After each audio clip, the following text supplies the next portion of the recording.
Oke, hari ini kita akan membahas sesuatu yang kedengarannya mungkin seperti fiksi ilmiah, tapi ini 100% nyata. Kita akan menyelami dunia efek placebo yang misterius, sebuah kekuatan penyembuhan yang ternyata ada di dalam pikiran kita sendiri.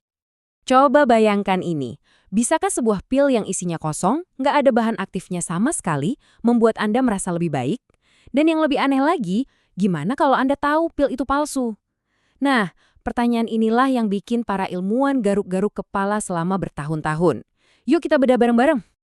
Jadi ceritanya begini, ada sebuah studi yang cukup bikin heboh di Harvard Medical School. Sebuah tim di sana dipimpin oleh Profesor Ted Kapchuk memutuskan untuk melakukan sesuatu yang, menantang semua yang kita pikir kita tahu tentang penyembuhan.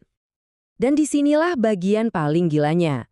Mereka nggak bohongin pasiennya, justru sebaliknya. Mereka bilang terus terang, ini pil placebo ya, isinya nggak ada bahan aktif apa-apa. Bener-bener jujur, nggak ada tipu-tipu. Hasilnya, wah siap-siap kaget. Ini dia, lebih dari 50%. Bayangin, lebih dari separuh partisipan yang sadar betul mereka cuma minum pil gula, malah melaporkan kondisi kesehatannya membaik. Ini gila kan? Ini bukti nyata kalau pikiran kita itu punya kekuatan yang luar biasa. Oke, jadi pertanyaannya sekarang, gimana ceritanya ini bisa terjadi? Apa ini cuma sugesti aja? Ternyata enggak. Ini bukan cuma perasaan doang, tapi ada proses biologis yang nyata dan bisa diukur di dalam otak kita. Yuk kita lihat. Nah, inilah yang disebut efek placebo. Simpelnya, ini adalah respons penyembuhan yang nyata dari tubuh kita yang dipicu bukan karena obatnya, tapi karena keyakinan kita bahwa kita akan sembuh. Ini semua soal koneksi antara pikiran dan tubuh. Coba deh pikirin gini, otak kita itu kayak apotek pribadi yang super canggih. Saat kita percaya sesuatu bakal berhasil, otak kita langsung meracik obatnya sendiri. Dia bisa melepaskan opioid endogen, itu tuh morfin alaminya tubuh, buat ngilangin rasa sakit. Atau dia bisa memproduksi dopamin, si hormon rasa senang, yang bikin kita merasa lebih baik dan termotivasi. Dan ini bukan cuma teori loh, lihat data ini.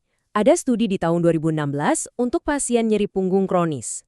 Hasilnya, pasien yang sadar mereka minum placebo justru melaporkan pengurangan rasa sakit hampir 2 kali lipat lebih tinggi dibanding mereka yang minum obat pereda nyeri biasa.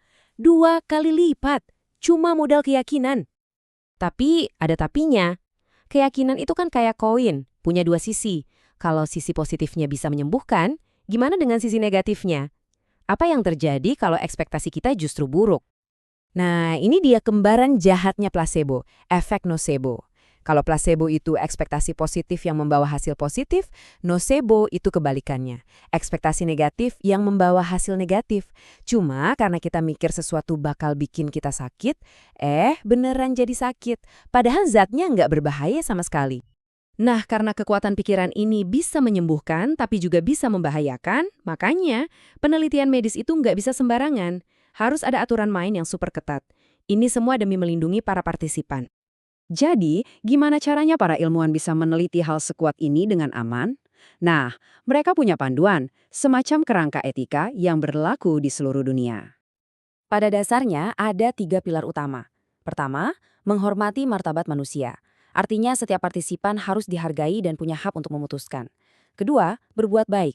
Penelitian harus membawa manfaat sebesar-besarnya dengan risiko sekecil-kecilnya. Dan ketiga, keadilan. Beban dan manfaat penelitian harus dibagi secara adil. 3 prinsip ini adalah fondasi dari semua penelitian medis modern.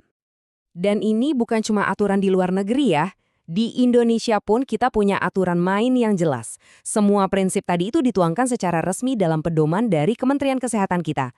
Tujuannya, ya untuk memastikan setiap penelitian kesehatan di sini berjalan sesuai standar etik yang tinggi dan melindungi warganya. Terus siapa yang ngawasin? Nah, disinilah peran Komite Etik Independen, contohnya KEPPKN di Indonesia. Setiap penelitian, sebelum dimulai, harus lolos tinjauan mereka dulu. Anggap aja mereka ini semacam satpam atau penjaga gerbang, yang tugasnya memastikan semua aturan main dipatuhi dan para partisipan aman. Oke, kita udah lihat sains di baliknya, kita juga udah bahas soal aturan mainnya. Jadi, apa sih sebenarnya makna dari semua ini? Apa kesimpulan besarnya? Gini, jangan salah sangka ya. Efek placebo itu bukan bukti kalau sebuah pengobatan itu bohongan. Justru sebaliknya. Ini adalah bukti paling nyata kalau pikiran kita adalah bagian yang sangat penting dari proses penyembuhan. Pikiran kita punya kekuatan untuk menyembuhkan diri sendiri. Bahkan Profesor Kapcuk sendiri, si peneliti utamanya, sampai bilang kalau dia benar-benar bingung dengan hasilnya. Ya wajar sih, karena penemuan ini seolah-olah menantang semua pemahaman kita tentang apa itu obat. Bisa jadi, obat terbaik itu sudah ada di dalam diri kita. Nah, ini yang jadi pemikiran buat kita semua. Kalau ternyata pikiran kita adalah obat yang begitu kuat, pertanyaan selanjutnya adalah gimana caranya kita bisa memanfaatkan potensi luar biasa ini untuk kesehatan kita di masa depan? Sesuatu untuk kita renungkan bersama.